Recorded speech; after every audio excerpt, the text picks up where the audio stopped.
So welcome everyone. Welcome to my YouTube channel. I am Rohit, and today we are going to discuss about one of the very interesting cognitive biases called as Dunning-Kruger effect, which is extremely important for, which is an extremely important hurdle basically. Um, so why are we discussing cognitive biases? I am the author of this book, Decoding Gravity, Time and Causality. I have described a theory of everything and a theory, potential theory of everything, and a theory of quantum gravity called as dynamic general relativity in this book, Decoding Gravity, Time and Causality. Now this book is a physics book, so why we are discussing cognitive biases and Dunning-Kruger effect? Because I believe that psychology is one of the important hurdles which the physicists have to overcome before they can understand this book. So they have to have an understanding of psychology, and I believe that because I could understand psychology, I am able to decipher. I could decode this theory of everything, which is basically very good because it is basically going to successfully reconcile quantum mechanics and general relativity, and it is going to be a potential theory of everything. So I think that so I'm also the author of this book, Decoding Human Psyche, and most of the psychology part, which I'm going to discuss in this particular video, is basically in this book. So if you are interested in decoding human psyche, you're understanding your own and psychology of other people, your colleagues, your spouse or your kids. A lot of things about human psyche is described in this book. So whatever psychology I'm going to describe today is going to be from this book. So we'll just have a quick recap. Last time, what we had seen was congruence bias, confirmation bias, and CCB cycle. So congruence bias was what you have. We discussed about what is belief, how belief is a currency of the thinking process, and you know, if currency is for economy, belief is for thinking. So belief is very important. So if you have a belief, so the scientific process we saw how scientific method is basically a process of formation of beliefs.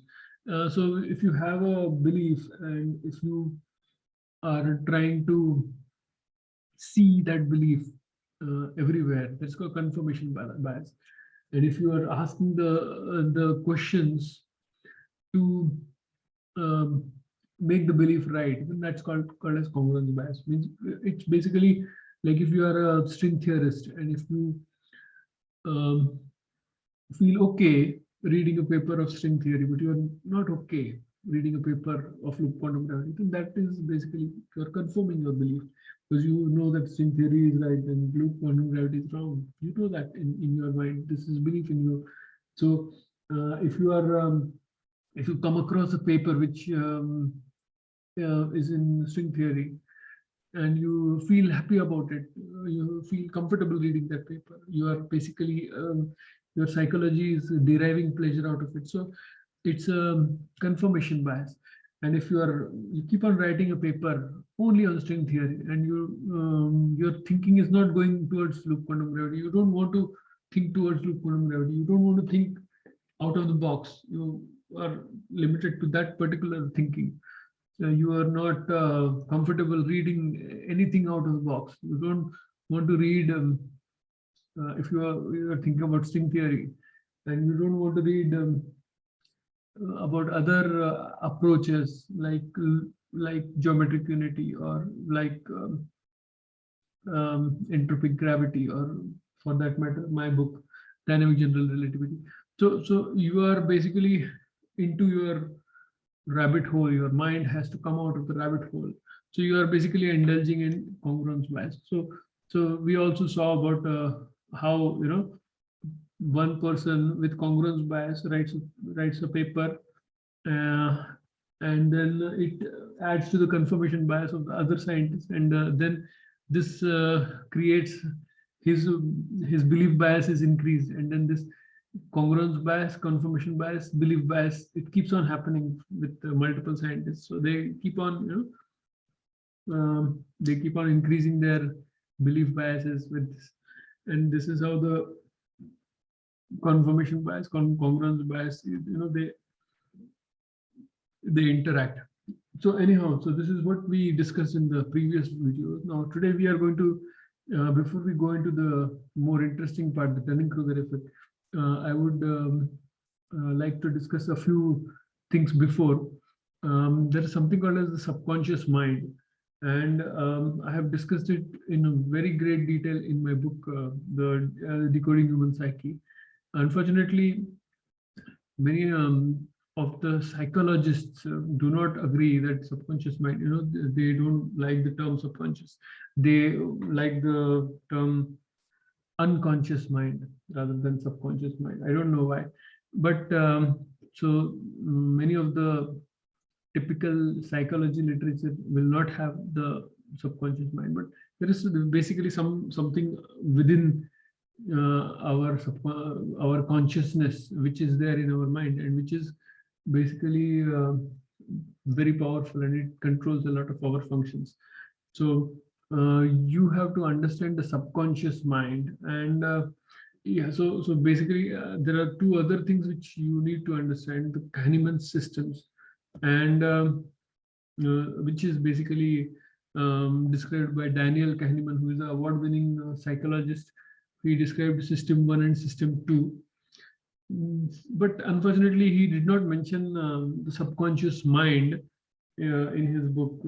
But thinking that, the subconscious mind, about the subconscious mind being in control of system 1 and system 2, it's easier, it's much better that way.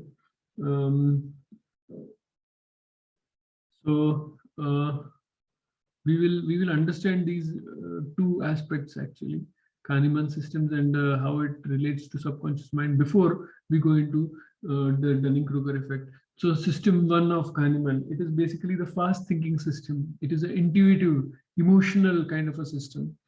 Now this system is basically, according to Daniel Kahneman, it's a system which basically creates a subconscious map within our mind. So you have to, so this is basically a subconscious system.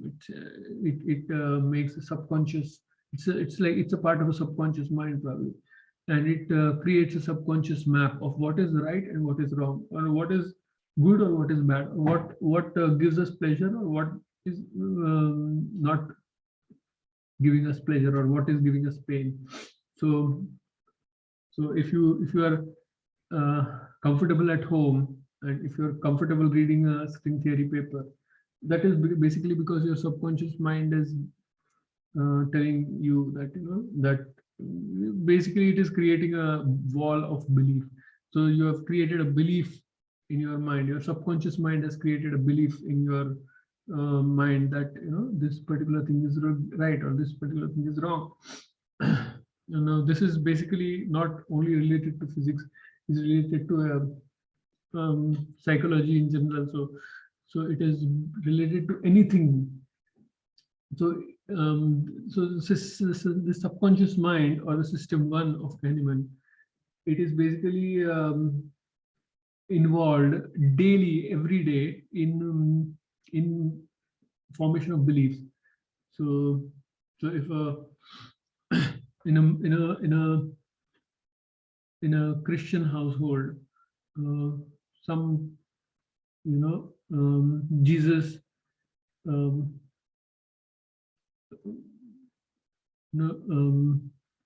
praying Jesus and attending church on Sunday is a norm basically. So these are norms. So in a Hindu household there will be something different, something like in a Muslim household, say some different norms will be followed. So these are beliefs which ideologies. These are ideologies which are created by this system 1 or subconscious mind.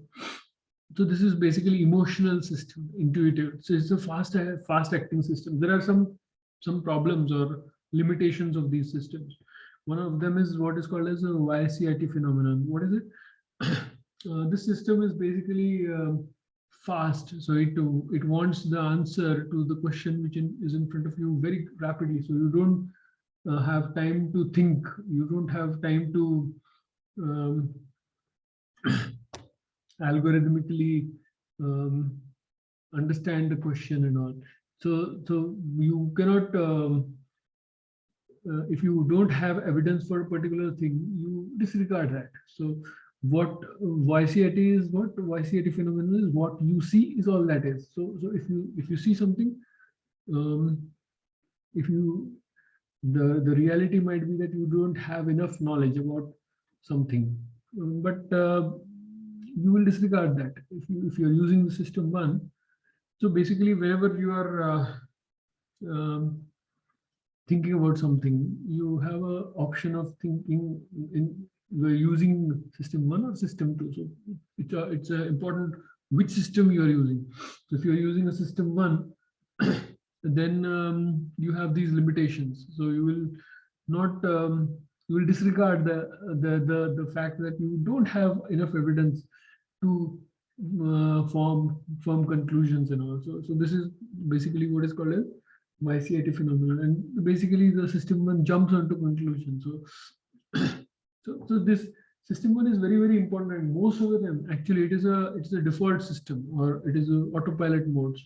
So most of the people are running on this system. Actually, most of the inconsequential decisions, small decisions, are made by us using this system one. And uh, so the system one is very common and very important, but it is it's an intuitive, it's an emotional system. So it, it has nothing to do with intelligence. So many a times its decisions are not wise decisions or intelligent decisions. So often we if you want to choose a soap, then the better way to choose is basically by looking at the data of all the available options, data of risk factors, and reactions, and efficacy of the soap, and cost of the soap, and all this data. But you don't use it. What you use it is basically um, uh, the favorite actor of mine. He uses that soap, so I will use that same soap again. So this is basically the system one type of response. So we are basically using system one and coming on to conclusion that this soap is good rather than that soap, when we actually are disregarding the fact that we don't have all the available data to make a wise conclusion. So this is inconsequential decision, so it doesn't matter much, but there are some in which it does matter. So what research you want to do, what research you should indulge in, what paper you should. So these are very important consequential decisions. So in this, if you are using system one, that's not a good thing to do, isn't it? So this is an autopilot default mode. So you have to basically change your mindset to stop using system one and start using system two. So what is system two? System two is basically the algorithmic system. So when you are doing a mathematical calculation, complex mathematics, you are analyzing things, multiple things at the same time. At that time, you are using system one, system two. So this is beyond system one. So multiple things, if you want to analyze, then you cannot use system one. You have to use system two. So system two is basically conscious intelligence understanding. So it's basically frontal based. The system one is basically limbic system based. So system two is frontal lobe based. So it is basically mathematical or calculative or algorithmic type of a system. So the problem with this is that most of the times we use system one. So it has a lazy controller. So most of the times we use system 1. Very rarely you have to specifically train your mind to use the system 2. So it has a lazy controller, basically, in the words of Daniel Kahneman. And it's like a change in mindset. It's like a filter. So you have to keep a habit of using system 2 at specific places where you want, instead of it's basically called as instead of reacting, you respond. So you stop, you take 2 breaths and you think about it, and you, instead of reacting to a situation, you respond to a system, a situation. So that change in mindset has to happen, which is difficult. So the emotional control you have to have. So in the words of Julia Galef, you have to have scout mindset instead of soldier mindset. Soldier mindset is what I think is right. That's it. So my preconceived notions are right. That's it. There's no other looking back. Scout mindset is what? If my belief is wrong, it's wrong. You want to find out the truth. You don't want to slayer mindset, or soldier mindset is not right. But scout mindset, you want to know what is the truth. So that is the right mindset. So in the system 2, in the scout mindset, basically you are specifically programming yourselves, or putting a filter onto your thought process or thinking process to activate the system 2. It's a bit difficult to understand, but you will understand it. So there are some limitations for this system as well. If you have limitation in knowledge, basically you can conclude till the time that yes, I don't understand enough about this. I need more knowledge. That's it. So it's not that the answer is guaranteed. So if you have a complex mathematical calculation, you can try using the system, but if the mathematics is too much, you may not be able to get the answer, isn't it? So system 2, you can start, but that doesn't guarantee that you will end up in the right answer. You might end up in the right answer, but at least if you're not having the right answer, at least you know that yes, the evidence which I don't have the knowledge enough. So that you can, but that's not possible with system 1. So system 2, at least you can acknowledge that I don't know and I need to read. So if these are the limitations. So now coming to the proper Dunning-Kruger effect. So this Dunning-Kruger effect, you can Google it. If you Google it, you will understand that it is basically a cognitive bias, which is very common. It's a misconception that only stupid people have this particular Dunning-Kruger effect. The example which is given of MacArthur Wheeler, which was a guy, he had robbed a bank by applying invisible ink on his face, and he thought that as soon as he this is lemon juice, he applies a lemon juice on the face and he robs a bank in front of CCTV cameras, and afterwards police arrest him. So he's like, can't believe it. How did this happen? Because I thought that the lemon juice is invisible ink. So as soon as I apply lemon juice on my face, I should become invisible. How did the CCTV footage know how I am, where I am, and how did they come to know? So that way, he was damn sure that invisible ink will make him invisible.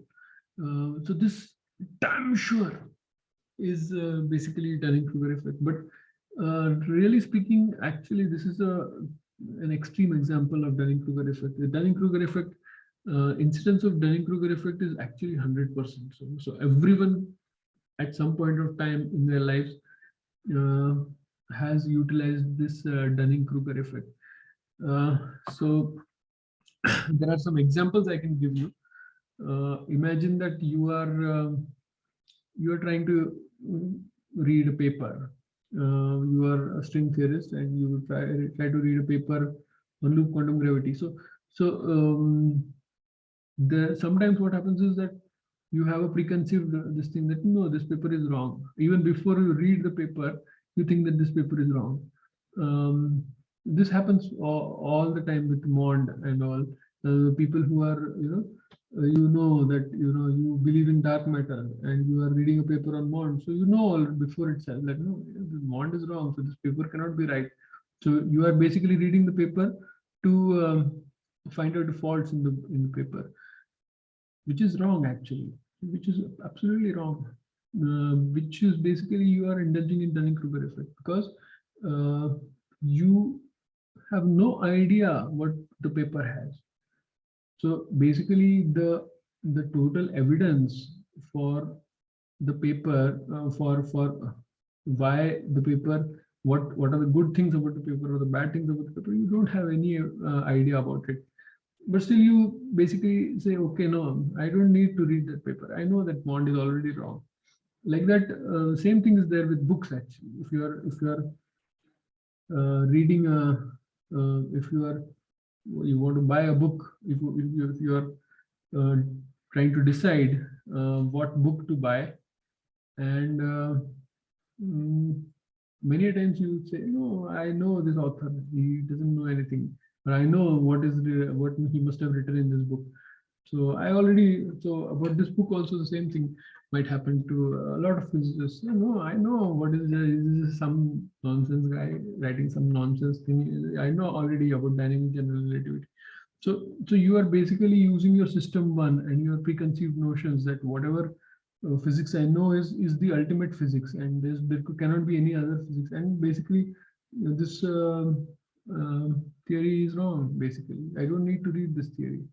So this is basically system one kind of a response using something called as Dunning-Kruger effect, which is basically you are basically Dunning-Kruger effect is basically you are assuming that you know more than what you actually know. So the scientific humility has to come that yes, I might not know this. I might have to read it, and then only I will be able to understand. That scientific humility many times is not there. That arrogance that yes, no, I know everything about string theory, and string theory has to be right, and there's no other theory which can be right. How can loop quantum gravity be right, or how can this another theory be right? No, I don't need to read it. I know this is already wrong. So that kind of attitude is called as Dunning-Kruger effect, which is also a very important hurdle, which prevents the people from even trying to think in the direction different than what their preconceived notions um, their preconceived notions, they will keep telling them to think in one particular direction. So their mind is basically inside a rabbit hole, and they don't want to get out of that rabbit hole. They just don't want to.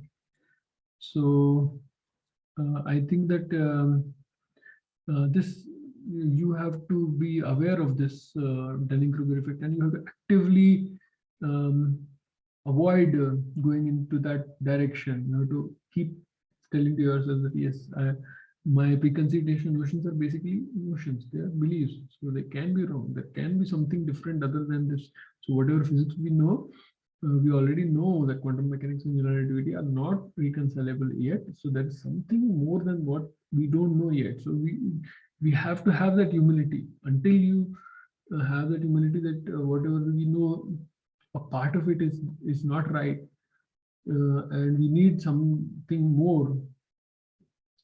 Until you have that, you won't be able to understand dynamic general relativity. So you have to not fall prey to these cognitive biases. Now, one more thing is very important is that there's something called as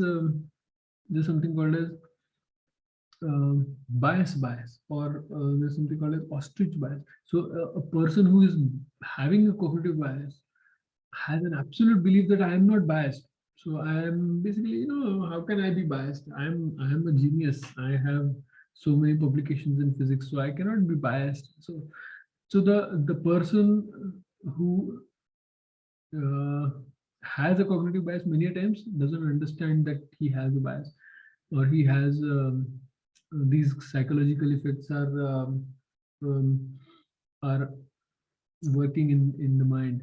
So again, you have to be aware of these, and you have to actively look out for it. You have to take two breaths, and you have to give a thought to it, and you have to understand that, you know, we don't know physics completely yet. Physics, there are some arrogant scientists which uh, in the past which happened, which thought that no, physics is already done, there is nothing to be learned about. But later they realized no, we were so wrong.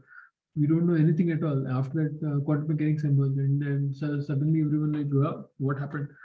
We just don't know. It just doesn't make any sense. So, so this scientific arrogance is very, very bad, and um, we have to not fall prey to this kind of a cognitive bias called as Dunning-Kruger effect.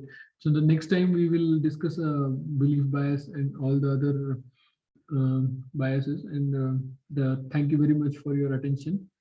Thank you very much.